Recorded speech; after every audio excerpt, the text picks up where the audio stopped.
Hey,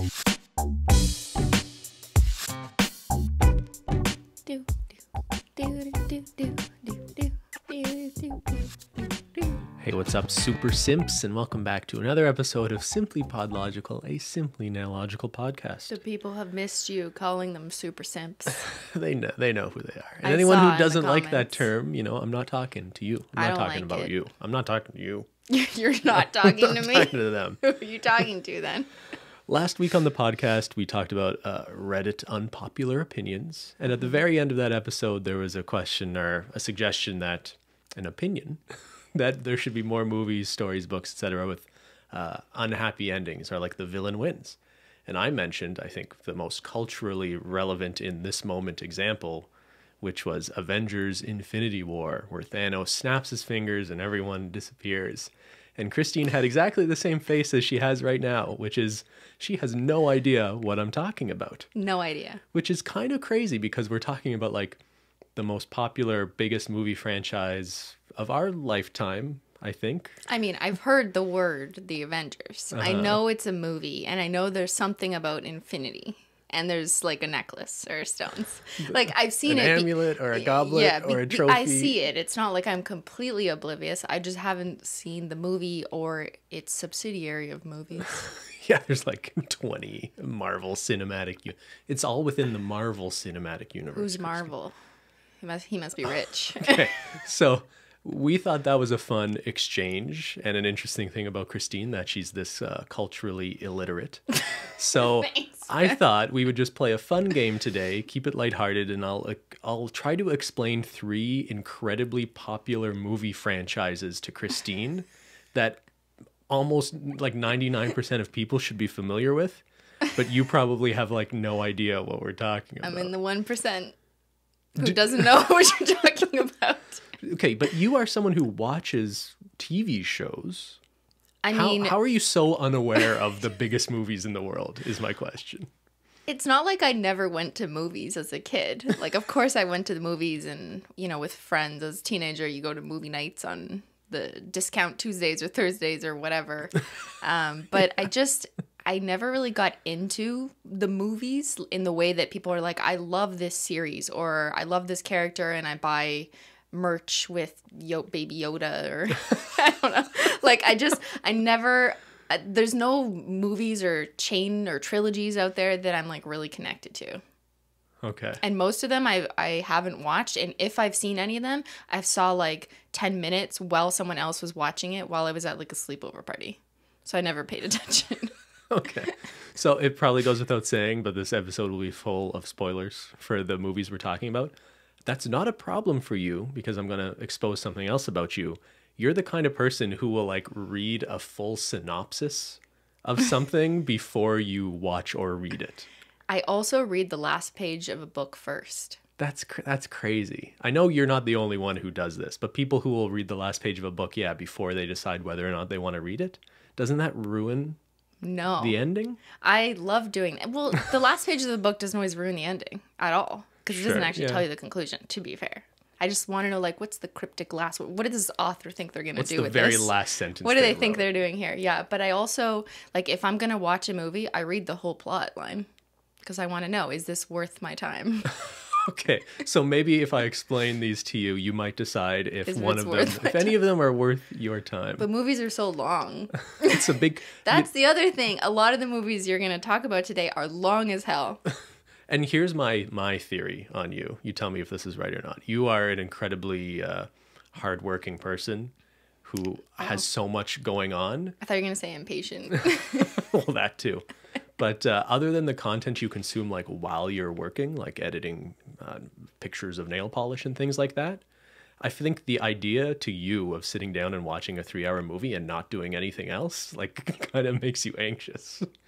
Yeah, I watch TV shows more than I watch movies because I find I can pick up and leave them. Like, I'll only watch 20 minutes of a Grey's Anatomy episode at a time sometimes, like while I'm on the treadmill. So I'm never watching TV and not doing anything else at the same time. Yeah, that's a good point.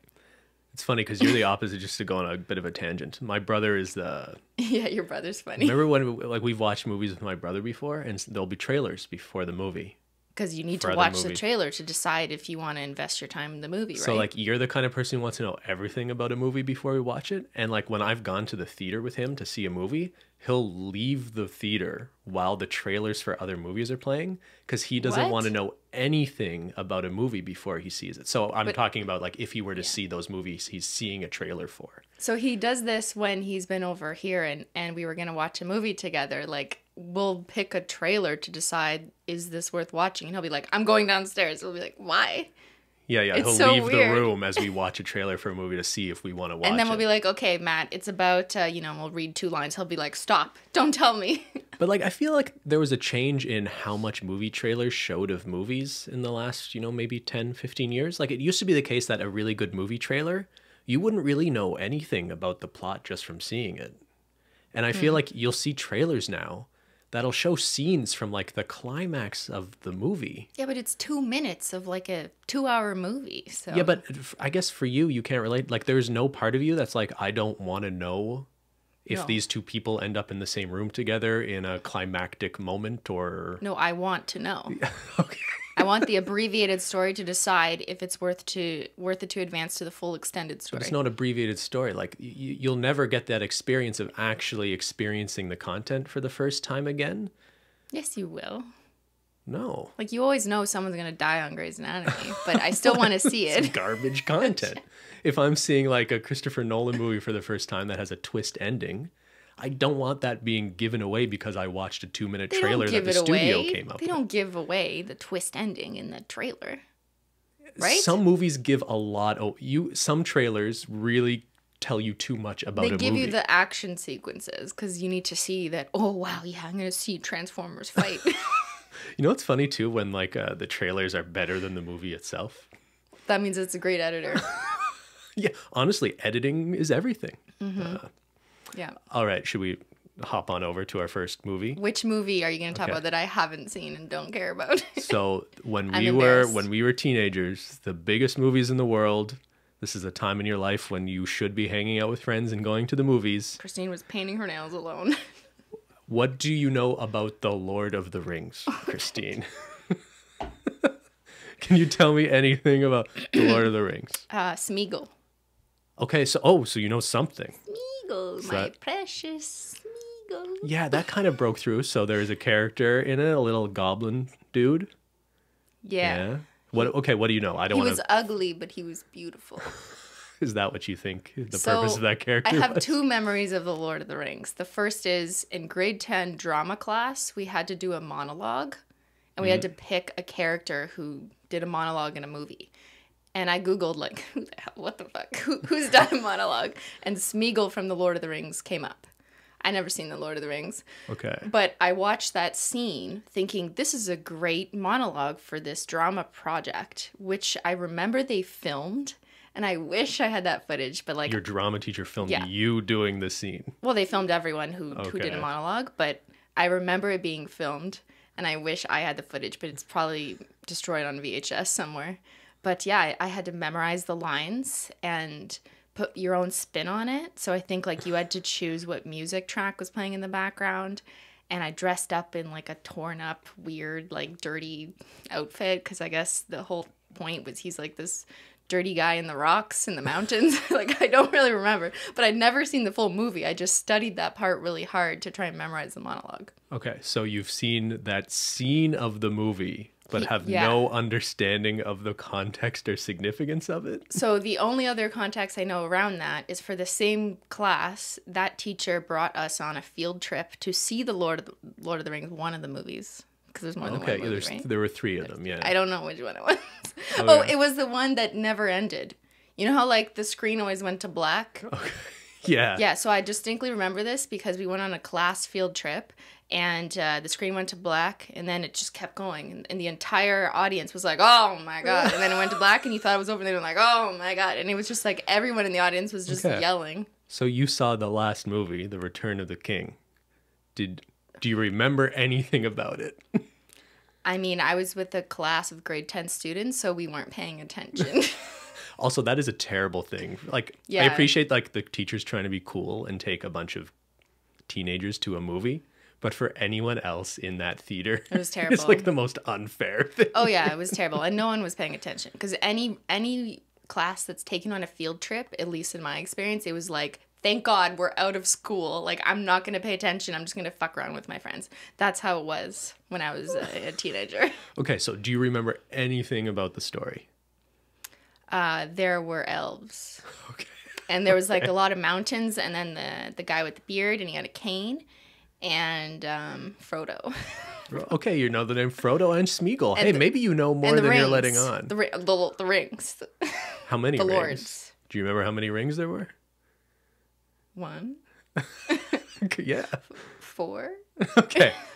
There's 4 outie rings. Let me give you a brief synopsis of The Lord of the Rings. Okay. And maybe you'll actually want to watch it again. And actually pay attention this time. I paid attention to Smeagol's monologue. My precious. Yeah. That's all. Played by Andy Serkis, really famous, like the first good example of like motion capture technology. Yeah. Oh, cool. The monologue, I think you must be talking about. There's a famous scene where he's talking to himself. Yeah. It was that. Yeah, right? he like talks back and forth to himself. It's like a split personality type thing. Yeah, it was really fascinating to recreate that. Okay. So The Lord of the Rings is about these little people. We're going to call them hobbits. They're not important. Nothing important ever happens to them. They just drink. They eat breakfast a lot. Oats. They get drunk. Well, not just oats. They have first breakfast, second breakfast. They eat a lot of breakfast. Second breakfast. But they're tiny people who are unimportant. Aww. Do you remember the show Little People, Big World on TLC? Yeah. What are you saying? So that show taught me that, these little people, the medical term is dwarfism, I think. Okay. And you can't say the M word. That's the offensive one. Yeah. But basically, these hobbits are basically like little people. And the whole moral of The Lord of the Rings is very much the same as Little People, Big World. It's that this world might not be made for these little people, but little people are capable of big things. Okay. So do they win? So is there a war? war? These little people are just hanging out in this little village in New Zealand. And Frodo is our protagonist, is he right? Little? He's one of these little people. Okay. And, he doesn't know the world outside of his little hometown.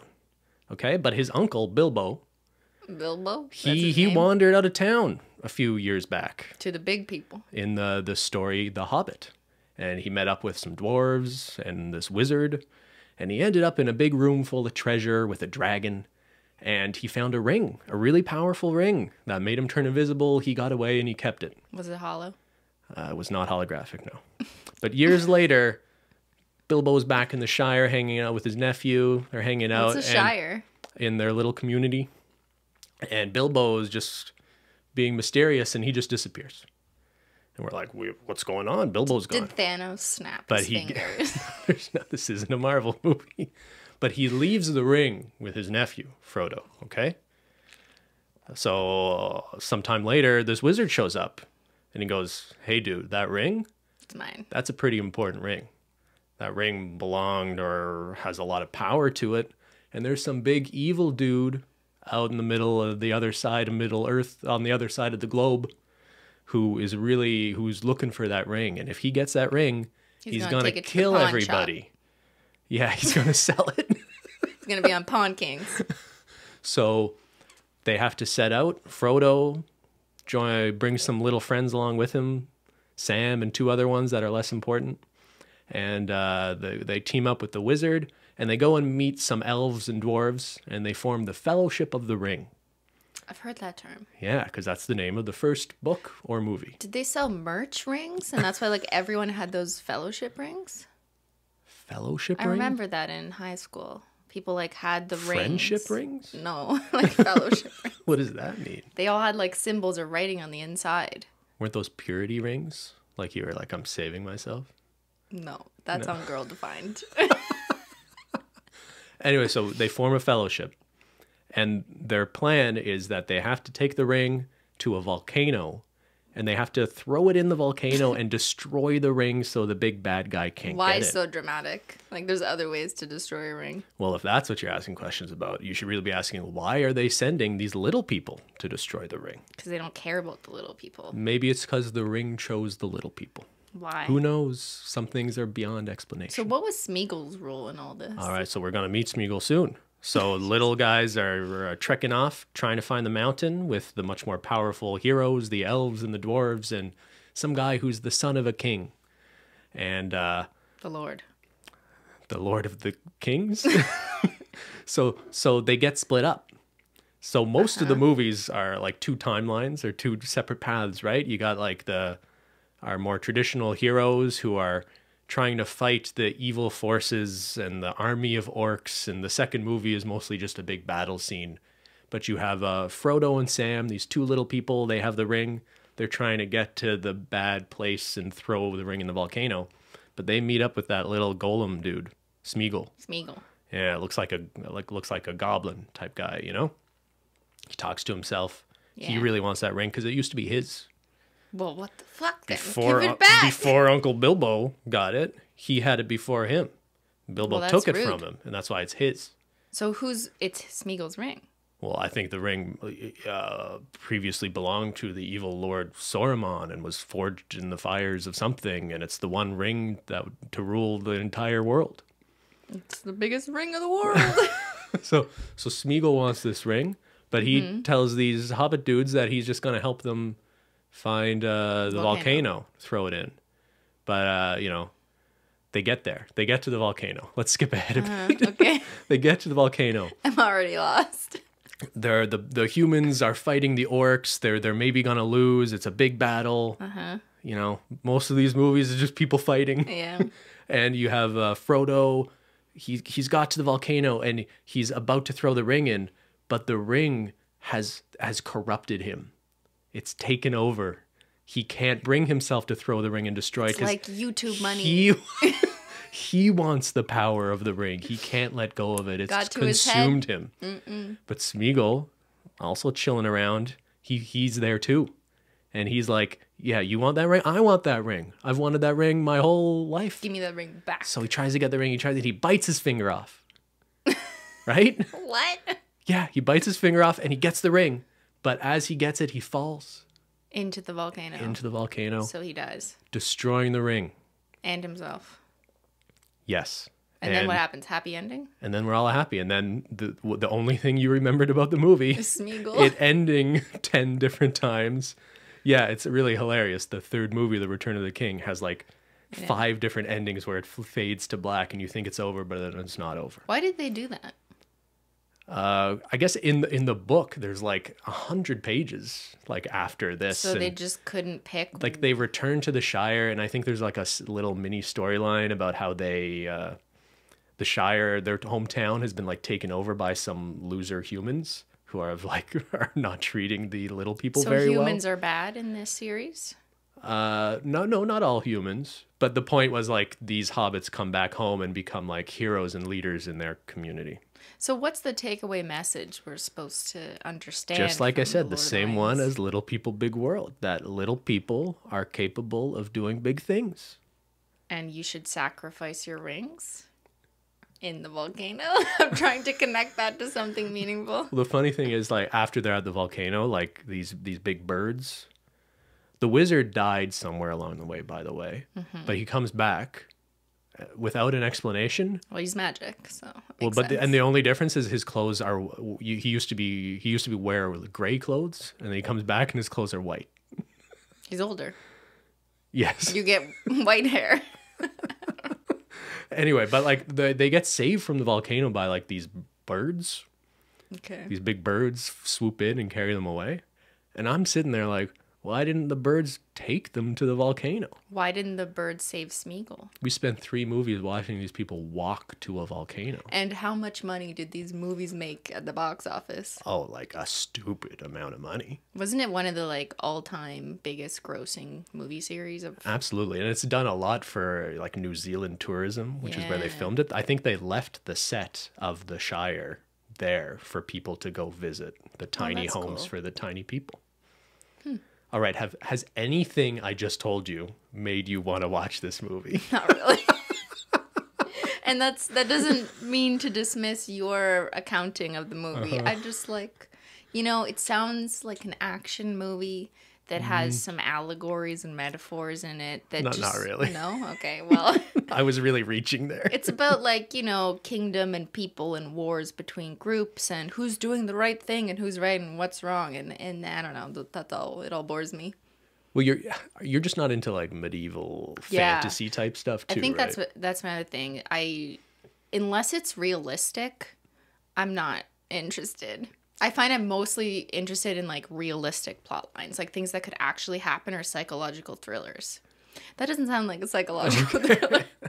Well, if you want realistic, maybe this next one is for you. Okay, what's that? Star Wars. It's not realistic. Cristine, what do you know about Star Wars? I did a nail art once. Oh, okay. Here's the question. Have you seen a Star Wars movie? Partially. Okay. Like a little bit. When my dad watched one like 20 years ago. Okay, this is Right? funny. Okay, here's what I'll tell people. I took Cristine to the movie theater to see a Star Wars movie, and she has no memory of this. Oh my god, I remember. I think we that's... were in the parking lot after, like outside of Tim Hortons. And you looked at me like what? why? What was like? I asked you a question if you liked the movie, and you looked at me like what? Like you had literally like not been there. I feel so bad. I like didn't pay any attention.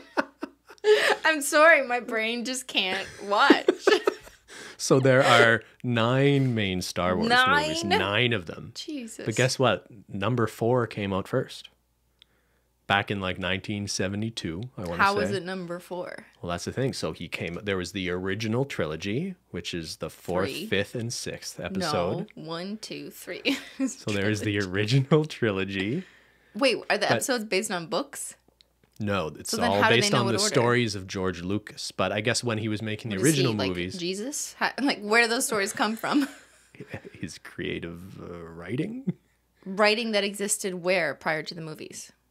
No, he came up with the story. So why would what he are you release asking number me? 4, 5, and 6 as the first, second, and third? So that it's makes not. no I don't sense. actually think he necessarily knew there were prequels to release at that time, because the first one is just called Star Wars: A New Hope when it came out. But by the time the 5th one came out, I think he already knew that was actually 5, and there were 3 movies to be made before it. It's just He too had a confusing. creative vision. So the prequel trilogy came out like 30 years later. Okay, so when did this all start? Before I was born? I think the first one came out in the early 70s. That's before I was born. Yeah, but these are some of the biggest movies in the world, you know? Yeah. And then the prequel I've trilogies came out while we were still, Babies. we were we were like probably in high school, like around 2000. Were you like a Star Wars junkie fan? Did you have like Skywalker swords? I can't say I'm like a super fan, but I like have a Star sword, Ben? Wars. I did not have a lightsaber. Not even for Although that Halloween? would have been pretty cool. You know what? Maybe I did. I may have. You seem like the type. When the Phantom Menace came out, the first of the prequels, and there's Darth Maul, he has a double-sided lightsaber. It's a laser. Do you know what I'm talking about? Yeah, the You know big what I like? sticks. The glow sticks. Glow I sticks. had glow sticks. You had glow sticks too? Okay, and we're just going to ignore the fact that there's 3 more recent movies made by Disney. They gave George Lucas like $1 billion Is that to continue the story. one of the ones we watched? So that is the one we watched. We And watched that's- episode 7. And that's when I made my nail art video that was the lightsaber nails. And I used a unicorn skin in the middle over top of an acrylic paint gradient. And it looked really cool. It looked very cool. Yeah. Except I remember making this nail art video and like trying to talk about Star Wars. And it's coming back to me. And I said that you'd taken me to a video. To a movie, Yeah. so I could understand what Star Wars was about, and I was trying to, explain a little bit in my nail art video on YouTube, and then the comments were just like so upset with me for not understanding Star Wars. People universe care at about all. Star Wars. YouTube is a dangerous place, you know? People have strong opinions about Star Wars. Yeah, Me too to I'm some sorry. degree. Like, I'm just going to pretend 7, 8, 9 didn't happen. Okay? I'm going to tell you the story of the first 6 instead. I mean, it sounds like a lot to remember, so I don't blame you. Okay. So Star Wars takes place in a long time ago in a galaxy far, far away. That I know because of the text on screen that goes up. Yeah. It's like a cinematic effect. I've used it since. You've used that? Well, it's a preset in Final Cut Pro. Is it called Star Wars? No, they can't do that. But it's a long time ago, the story. Sure, before we were born. I thought you would find that that's interesting. because it's a futuristic story, but it says a long time ago in a galaxy far, far away. Why do they say that? I don't know. It's a little... They're trying to make you think? Makes you think a little bit. Maybe there's some advanced civilization on the other side of the universe. Well, they're saying maybe it's year 3000 and they're talking about year 2020, but here we are. Okay, anyway, Star Wars is about like magic people who fight with laser sticks, basically. How are they magic? So there's something called the Force. And there are people who are sensitive to the Force, and that means they're in touch with this sort of energy that exists. Is it like a fifth sense? Sixth sense? Like Bruce Willis? Sure, it's just like the Sixth Sense. Okay. But they can move things with their mind, is maybe the easiest example. Can they communicate with their mind? Like telepathy?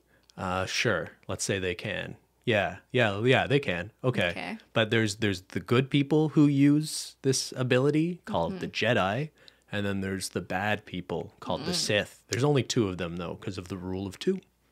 What's the rule of 2? But basically, that there can only be 2 bad guys, because, they would just kill each other or something. Yeah, something like that. Sounds like a dictatorship. But anyway, there's always balance in the Force, You can't have the balance sway too far in one direction because there's balance in the universe and in the life force of everything. Mm-hmm. But basically, in the desert somewhere, there's some kid. And his mom's like, I didn't sleep with anybody. This kid just came out of nowhere.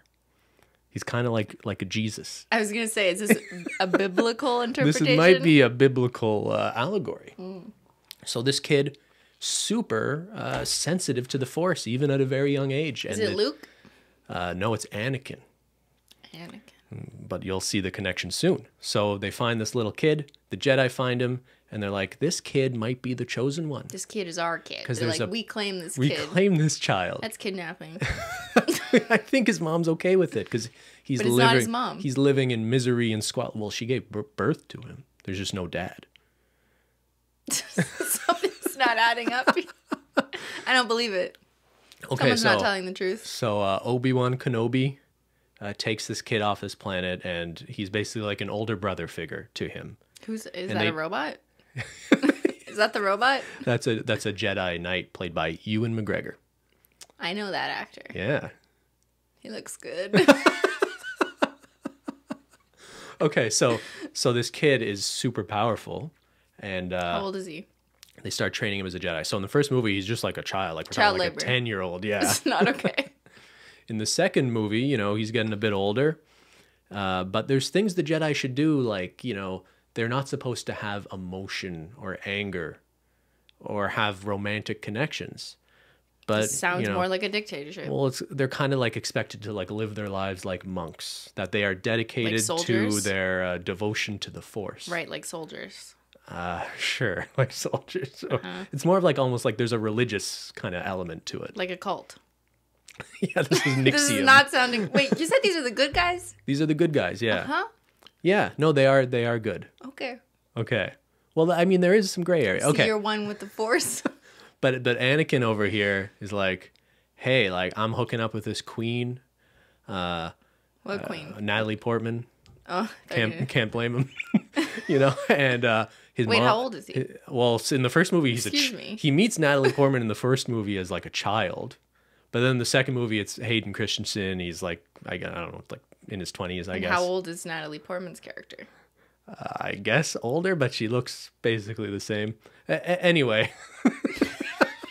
Ignore that part. No, man, you shouldn't ignore these things. I assume everything's legal in whatever universe they're in. Yeah, in the filming, but in the it's pretty strange to meet someone as a child and then have a romantic relationship. Yeah. Sounds like Oedipus Rex, especially if he saw her as a mother figure. Wow, what a reference. I thought you were gonna go like Woody Allen or something like that, but okay.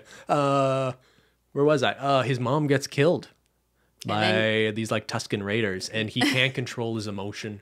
He just slaughters them all, which isn't the Jedi way. Out of revenge. So what we see is Anakin has a lot of anger within him, some confusion within him. He's not sure. It's not clear if he can really follow the Jedi path. We meet the big bad guy. He's actually like a politician, Darth Sidious. There's another Darth? He's the emperor The Emperor's new clothes. That's right. New groove. So the I don't emperor, even know that the movie. emperor manipulates him and says, you know, the only way to have the power you need to save the people you love is if you join the dark side. Come to the dark side, because that So is predictable. because that is more powerful. Uh-huh.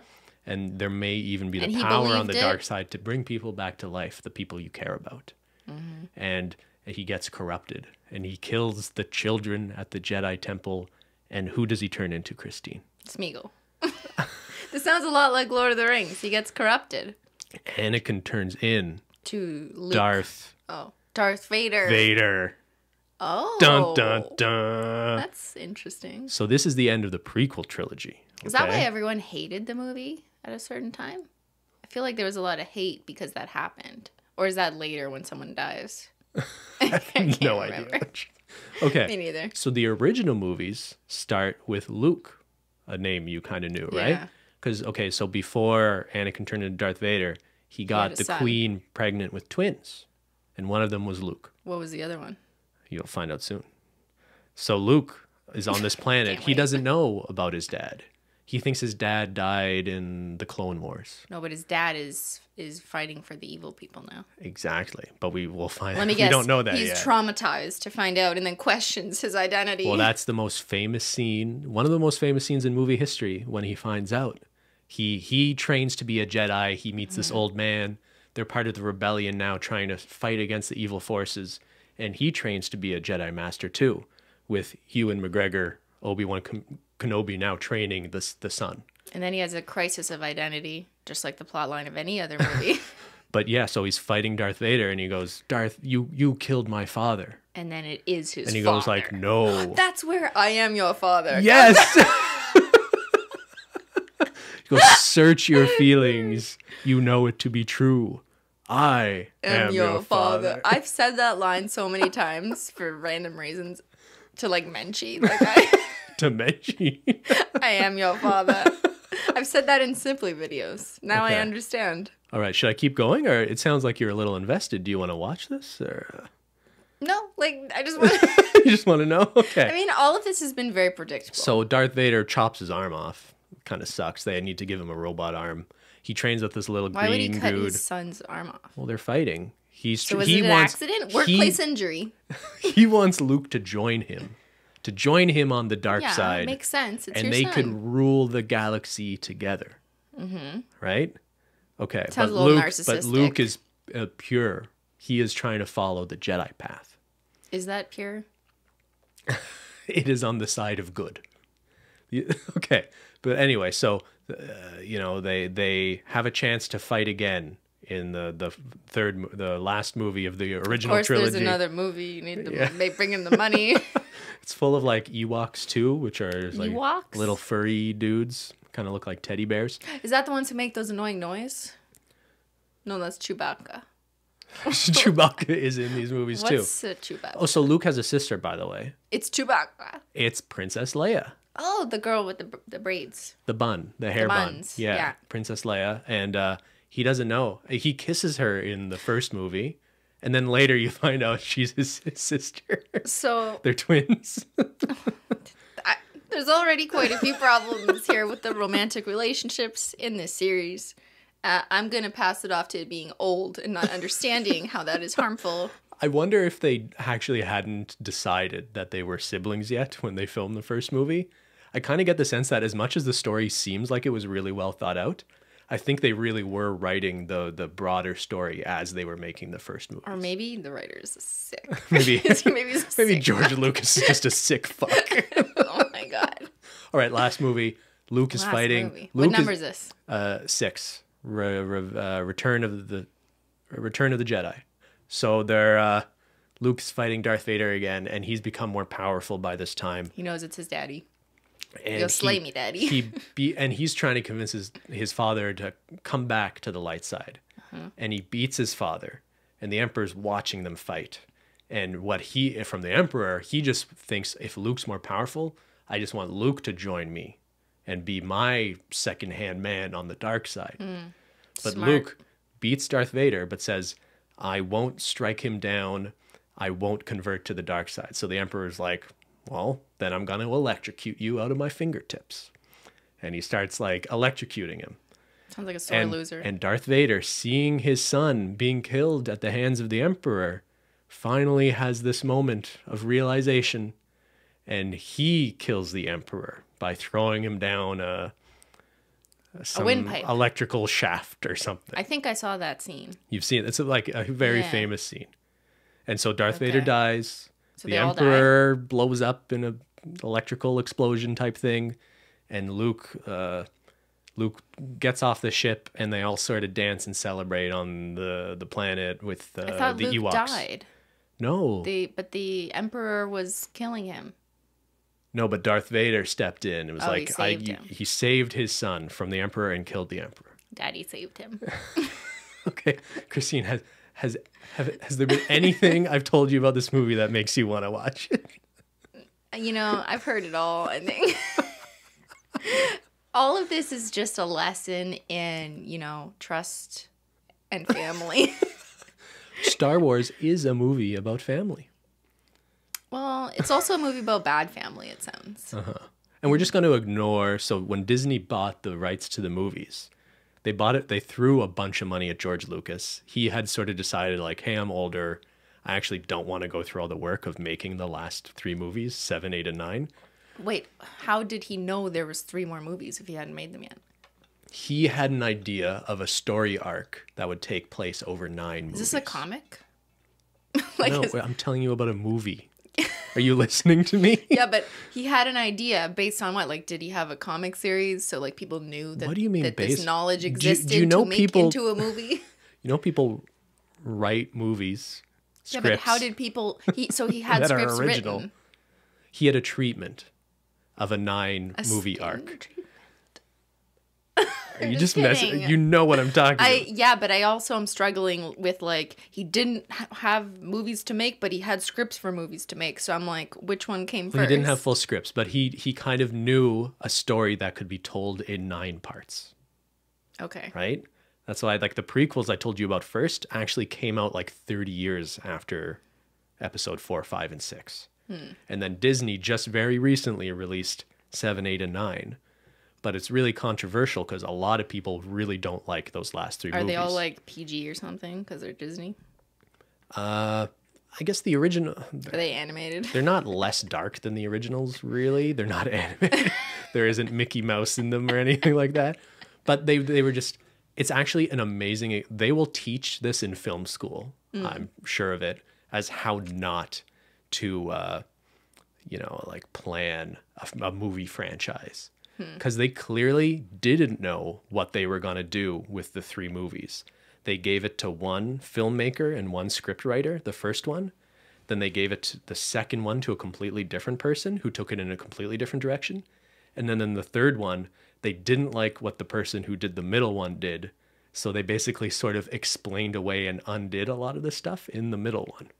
Basically, Disney really messed up and screwed up the most recent 3 movies, to the point a lot of like hardcore Star Wars fans are like furious and refuse to accept them as canon. I remember reading in the news, wasn't the argument that Disney basically made those 3 movies because they'd already bought the rights to that franchise, so they needed to make their money back? Well, I mean, they paid what they paid for it because they thought they could make money off of it. And of course, they were always planning on making those movies. I think what the surprise was is George Lucas had an outline of a story of what those 3 movies could be. And they bought it from him. Oh. It was included in the purchase, and they were like, no thanks. Why? And they just decided to do what they wanted to do. Why? I mean, there was no one forcing them to use his story. I never, sure, but like, why wouldn't they trust the creator of this entire series, who has clearly a big fan base? It's a great example of how to screw up a franchise, which is in distinction to like the Marvel franchise, that most people agree was like very well thought out. Like, they're kind of dumb superhero movies in a lot of ways, but they released like 12 Marvel Avenger movies in that universe, and they all sort of culminated and worked together in one direction and had a very natural conclusion. Is anyone mad at George Lucas for selling the rights? I think people are more angry at Disney than they're mad at George Lucas. For ruining it. Yeah. Okay, interesting. Even to I the point. apologize if I like. I find this part really interesting. Oh, you're though. more interested in this. Well, like the trademark of it, and just the idea of like selling the likeness The of ownership the of the series. IP, And George yeah. Lucas, who the creator was, who clearly had a vision for this, and then someone else ruining it. Yeah, I mean, I guess he could be accused of being a sellout because he just took the money instead of, But he did retaining that the ownership. after so long, right? He retained ownership for a really long time while the franchise was incredibly successful. Yeah. It's not like he sold it at the first offer, I'm sure. I'm sure he had many offers before. Yeah, I think he said that like he's getting old, he has a kid. Yeah. He wants to spend like the end of his He life has a kid. not He working wants to be on the good movies all day. side. Train his kid to be a Jedi. He's busy. And you could argue that like Disney is seeing this as an investment more than maybe people who really care Why? about How the many story. more movies are they gonna ruin? Well, here's the thing. So they've released a bunch of other like movies within the Star Wars universe. So it's not just like the main storyline. Like what? They're releasing like a spin-off movie about Han Solo. And now they have like Disney Plus where they have a series about Baby Yoda and the Mandalorian. So they're Baby Yoda. So they're trying to make their money back. They turned one of their amusement parks, like a section of it, into like Star Wars World, right? So they're gonna make their money back eventually. But they did it while like sort of destroying the end of a storyline. Does Princess Leia get her own series? Oh, that was kind of a... We need more women representation. So they brought back the original actors from the original series for these sequel trilogies. They were just much older. And she sadly passed away while they were filming the new movies, which actually posed a lot of problems for like how they were trying to wrap up that story. Yeah, they even used like some CGI to replace things. Yeah, it's interesting. That's a whole other story. Yeah, I remember that. But further to her passing, maybe there's room for a series with a different actress, like at younger times or something. I don't know. Yeah, maybe. Okay, do you want to do one more? Okay, what else? All right, I'm gonna go a little more vintage with this one. It's one of my favorite movies ever. More vintage than the 1970s? Well, actually, it was probably around that same time, and it's widely regarded as one of the greatest films ever made, The Godfather, starring Marlon Brando and Al Pacino. Marlon Brando. I think my grandmother had a poster of him in her bedroom. When she was what, a teenager? Must have been more recent if wait, I if recall. you were alive, your adult grandmother had a... wait, when was... Okay, you have to explain. She also had one of Elvis Stoico, who was a Canadian figure skater. A signed one. Okay, anyways. Yeah, Marlon Brando. It's a really old movie. So Marlon Brando was like the heartthrob of the 19... Grandma knew what's up. 50s maybe? Yeah. Like A Streetcar Named Desire. He's really famous for being... a lot of people call him like a method actor. Didn't he smoke a lot? I just have this image. Maybe. I don't know. Okay, sorry. I guess a lot of characters just smoked in movies at the time. But he's sort of known for being this actor that like really like embodied the emotion of the character. I think he rejected this label, but the idea of that, like, they talk about Daniel Day-Lewis. Do you know who that is? Yeah, like he really takes on the role. Yeah, and like even to the point where like he stays in character while they're not filming. So like if he's playing Abraham Lincoln in a movie, he's walking around the set like he's Abraham Lincoln. Talking to his wife like, what's for dinner? Brando has a similar reputation that he would put himself in the mindset of the character, and he was actually kind of known for like not really knowing his lines for certain movies, but he was in the mindset of the character, so he would just sort of ad-lib. Yeah, he would improvise, and a lot of people consider him one of the greatest actors ever. He's actually a fascinating guy in a lot of ways. So actually, he won an Oscar. Is he still alive? No, he died a while ago. Okay. He won the Best Actor Oscar for The Godfather. Oh. But refused to accept it. What? Sent a Native American woman to the Oscars to go up on stage and say he wasn't accepting it because he was protesting the way Native Americans were portrayed in American movies. Is he American or Canadian? Yeah, no, he's American. He's American. Wow. But he chose, like, instead of accepting an Oscar, he made this sort of political statement, which now would, I think, be totally... Yeah. People, I think, are more expecting of celebrities to make these sort of statements. But back that people were like What was there the were like people in the response? stage who were like booing and like Oh my like it was God, like a wow. really bad scene. Yeah. Wow. Anyway, a didn't know that. fascinating guy. Like he's got some problematic. He's been accused of things as well that aren't good, but he also Okay. was a pretty like Progressive, sort of. in some ways politically when it came Yeah. to like the rights of certain people. Anyway, he's Okay, not cool. necessarily known for treating women very well. Oh, well. Allegedly. We do not stand part of him. Okay. anyways. The I Godfather. was going to say, I think I stand him, and then, like, no. The Godfather is a movie about family. So Fathers. the- Let me guess. specifically godfathers and godsons. No. Is it So, biblical? the movie starts at a wedding. The wedding of, so we have Don Vito Corleone. He's the Is this Godfather. like The Sopranos? In the sense that it is about American Italian Mobs. crime families. Yes. Okay. He is the head of the Corleone crime family. He's the man A in lot charge. of influence in New York. And it's on the day of his daughter's wedding. And the movie opens up with this really good shot of like panning out from him. He's got a cat and A cat? he does have a cat. And a cat just wandered on set. So there's a scene early in the movie where he just has a cat in his lap. I like that. Anyway, so this man at his wedding is saying, you know, I'm an immigrant to America, trying to raise a family and live the American dream here. And my daughter one day was going out with this American boy, and he gave her alcohol and tried to take advantage of her. And, you know, she refused and he assaulted her. And he goes, we tried to do the right thing. We went to the police.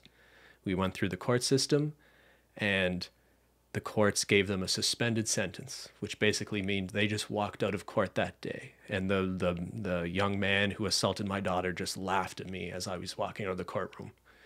So he goes, Don Corleone, I tried to do the right thing here, but I'm coming to you. I want you to give me justice in this scenario. To murder. So right away, this sort of establishes like what this sort of Godfather really means to the people in his community, right?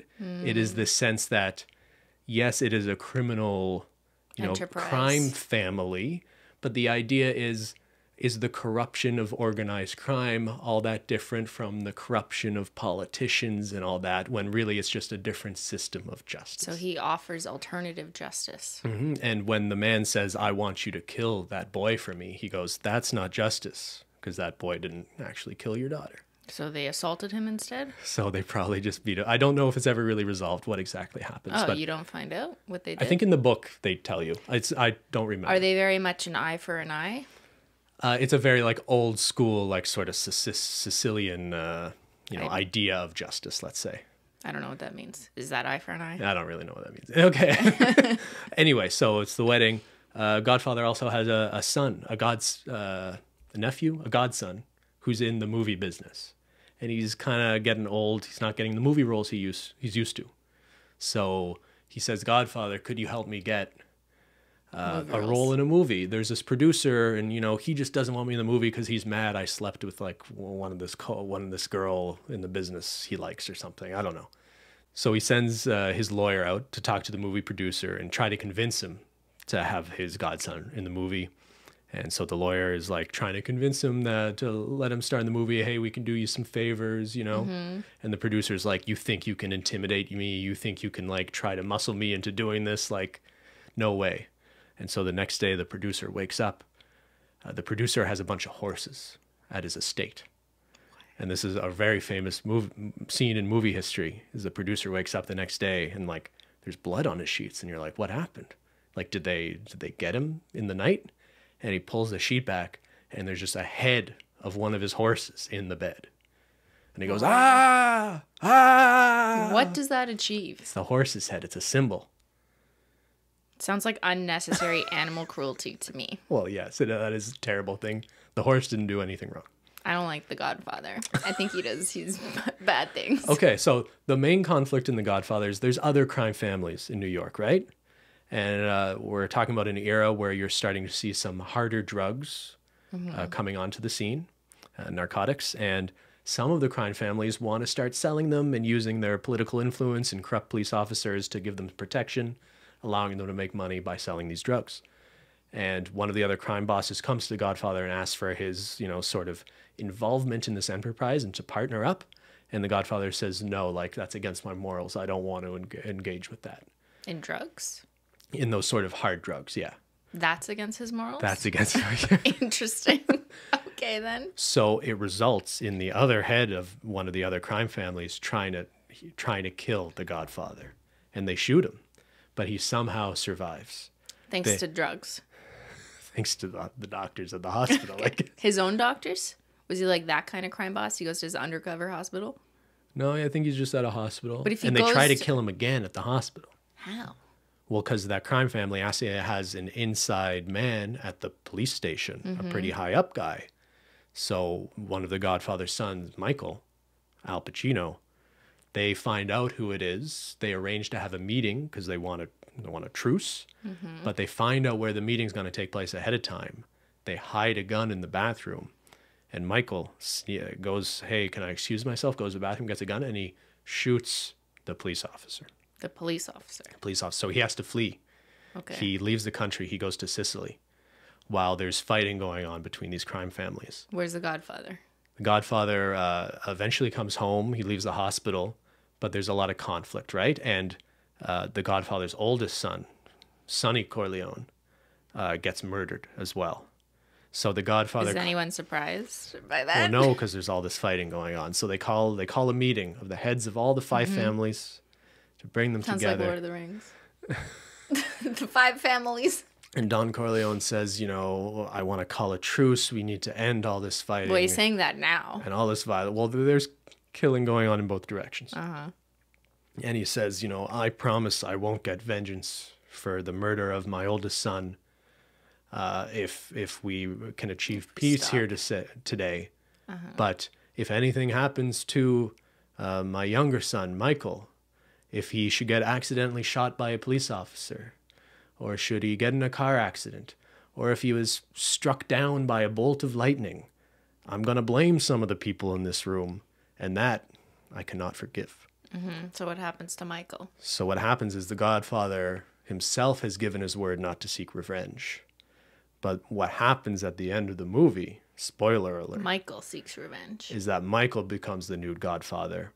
And on the day that he is being, the day they are baptizing his sister Connie's child, and he is being appointed the Godfather of that child through that sort of religious ceremony of renouncing Satan and renouncing evil, he has sort of orchestrated the murder of all the leaders of the other crime families in the city in, parallel to this sort of religious process going on. And the movie ends with him basically cementing himself as the new Godfather after his father, passes away from old age. So basically it's just a story of history repeating itself. And Yeah. that this conflict never does any good. And everyone ends up dying. So don't fight.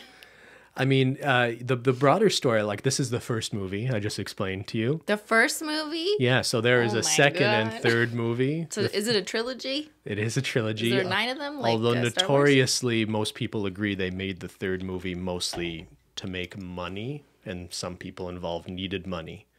But the broader storyline is a tragic story about how for people where everything is really about family and the meaning of family, Michael Corleone, ultimately does sort of die alone. He ends up alone. He ends up, through the decisions he makes, actually alienating himself from his family at the end of the day.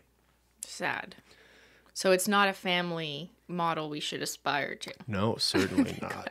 But it's one of like the best made films ever by who is widely regarded Francis Ford Coppola as one of the best filmmakers ever. Yeah, yeah. Yeah, at a time where he was just like super prolific. So he made The Godfather, The Conversation with Gene Hackman, and The Godfather Part 2 in the span of like 6 years, which are like, I think 3 of the best movies ever made. And another Coppola movie people know is Apocalypse Now is another excellent one. Have you heard of that? It's a Vietnam War. Yeah, and doesn't he have a daughter, Sophia Coppola? Yes, who is making movies. She was in The Godfather Part 3. She is actually the baby at the end of The Godfather She's Part the 1. baby, She and the is family baby. continues. She's made some really interesting I remember, movies too. Apocalypse Now is a great movie, and there's a documentary about the making of it, which I think might be the most fascinating documentary about the making of a movie I've ever seen. Not The Shining? So the Shining one, they have some behind the scenes of the Shining as well. That's excellent. Fitzcarraldo is also another great one. But the Apocalypse Now was made about the Vietnam War, but they had to stop shooting because there was like an active war zone near where they were shooting. A typhoon destroyed their set. The lead actor of that movie, I think, had a heart attack while they were filming. Martin Sheen. All sorts of things went wrong. Marlon Brando is actually also in Apocalypse Now. He plays General Kurtz. Apocalypse Now is loosely based off Joseph Conrad's Hearts of Darkness, just short novella. And they didn't know what the end of the movie was. So there's kind of conflicting stories about whether Marlon Brando was just like a bit of a diva at this point and like didn't know his lines or anything. I think the actually true story is that he showed up and they didn't know how this movie was supposed to end. They were writing the movie while they were shooting it. And so there are like famous scenes and outtakes of Marlon Brando at the end of that movie. So he showed up like really overweight. So all the shots of him are like really close and like really poorly lit. And it's like just his face. And it's just him giving these monologues that like I don't think were written. Like he is just improvising what some crazy general who has sort of disappeared into the jungle would be talking about. And it might be one of the best acting performances ever. Okay. It's pretty wild. But he won an Oscar for The Godfather. For The Godfather, yes. Yeah. And that's your favorite movie? The Godfather. The Godfather is one of my favorite movies. And part 1 and part 2 are both. It's like having two kids. Like, do you really choose between them, you know? No, never. Never. It's like Menchier's Eye. Like, what's your favorite? No, the first two Godfather films are... Even the third is good by most standards. Just when you compare it to those first two movies, it doesn't seem as good. Okay. All right, Christine, have I convinced you to watch The Godfather with me? How old is it again? That's a long pause. I have this thing where I don't like watching old movies that were filmed before, like, technology was good enough to at least make it seem realistic enough to happen in, you know, our daily world. I'm not saying everything needs to be futuristic and amazing, but movies filmed in, like, the 90s and earlier, I have a hard time watching just because the cinematography and the shoot and all of it is just so poor. Wait, and it's poor in the sense that it's limited by the technology at the time. So obviously they were just dealing with what they had. But I find it hard to watch movies as a result of that. I get your point if it's like a sci-fi movie or they're trying to use graphics. Just like anything. What do you mean though? If they're just using old style film to shoot people? I don't know what it is. The only movie where I have accepted that is Boyhood, which was a movie that was filmed over a 10-year period where they started filming it, I think, in the 90s or the early 2000s. And so the cameras they were using at that time were actually cameras used at that time. And then they, I guess, upgraded cameras over the 10 years. But that actually makes sense in that movie.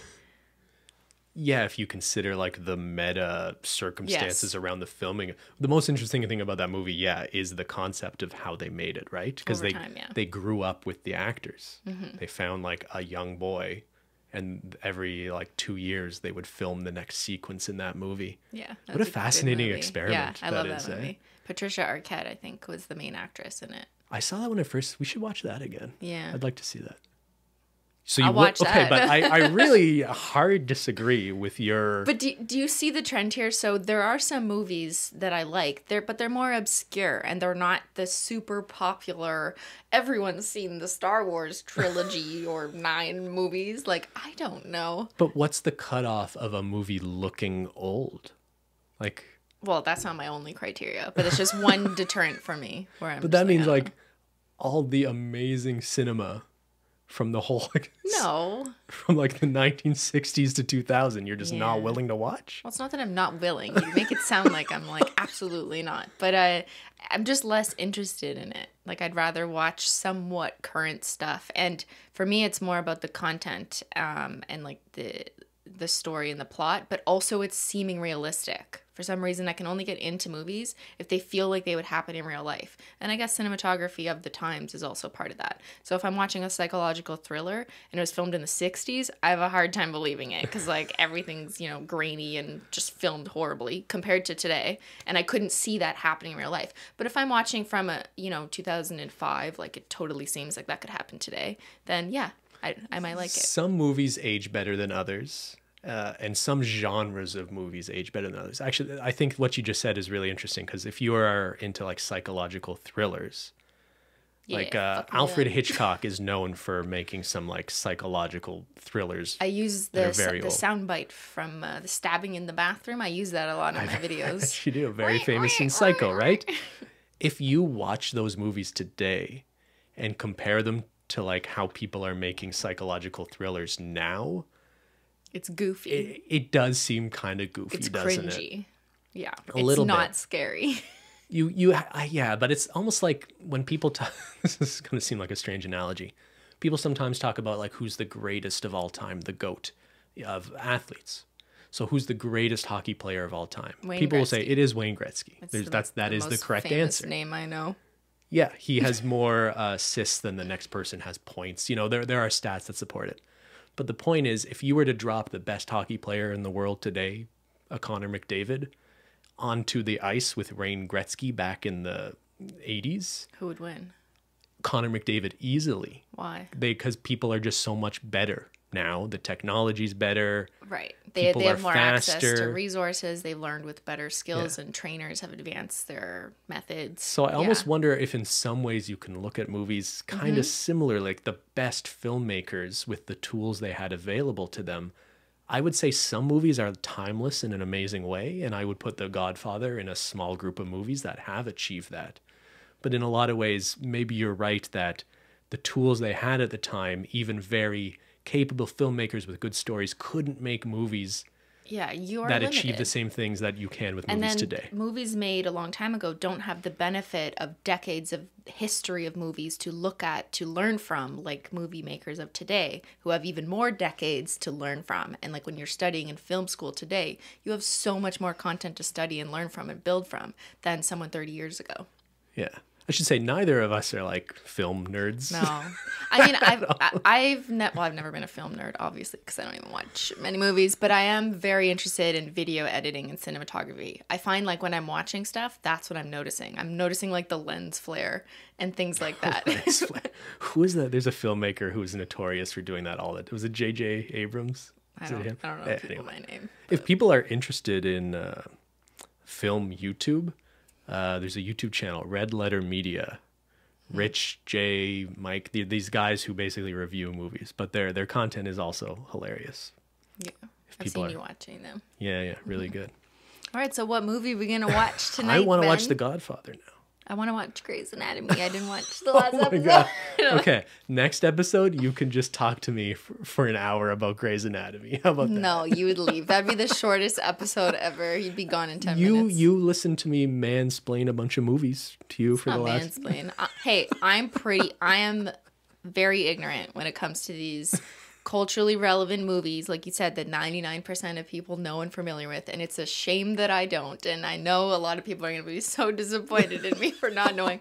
I don't know what to tell you. It's just never really interested me. I guess I had other hobbies and things on my mind. I was painting my nails. I did a lot of schoolwork in high school and university. I just never paid attention to those kinds of things. I knew my friends were all into this stuff. And I was just like, cool. It's okay. You don't have to explain why you like the things you like and why you don't like the things you don't like. Yeah, but people are curious. Because it is kind of crazy to think that so many people relate to something like watching Star Wars and growing up with it and understanding it. And then you see someone close to your age-ish and you're like, how do you not know this? Yeah. So I can picture people like shaking their fists at me like, Cristine, I think they'll mostly be surprised. Know this? They won't be angry. They'll be shocked. Yeah. Okay. I think my dad is disappointed in me too for not understanding the Avengers because he read all the comics. Oh yeah, that's the one with comics, right? Yeah. Well, I've talked to him. He's a big Iron Man fan, I think. I did see Iron Man. I liked that movie. And okay. I've seen Iron Man. And Iron Man sort of is the central, in some ways, he is the central character of the whole Marvel Cinematic Universe. That's because Robert Downey Jr. is just He's just an excellent actor. Yeah. He really did a great job with that role. And the first Iron Man movie is what sort of established the success they could have that justified the studio spending all the money to make all those movies. Yeah. Right. Then they spent the money. Then they spent the money and they made the money. They made First they spend the money, then they make 9 more movies. 9. I don't know. More than now it's series and everything. Okay. Well, this was fun. Apologies to Joanna Sadia. We were going to have her on to talk about topical steroid withdrawal, but we ran out of time. Joanna. We hope you're doing okay and feeling better. I'm so proud of her. Are you? For keeping on. I love her kitchen in her bedroom. Shout out to her. I'm going to do that. I'm going to make a tea station in my bedroom. You didn't try an elimination diet for your skin issues, did you? No, I could not eliminate the oats. Could not do it. Okay. I hope you're, thank you everybody for tuning in and listening to me just rant about movies. This was fun. I feel like I learned things about movies. I wonder if people like who are fans of those movies will be really mad at me for how I describe them. Because obviously I took some shortcuts and liberties and... Ben had to dumb them down for me because I am like a 10-year-old. You have to explain the concepts to. Okay. Anyway, thank you everyone for tuning in. Happy Taco Tuesday. Happy Taco Tuesday. Don't forget to like this video, subscribe to SimplyPodLogical. I never ask people to subscribe, but we're getting closer to 500,000 subscribers on our YouTube channel on SimplyPodLogical. Isn't that cool?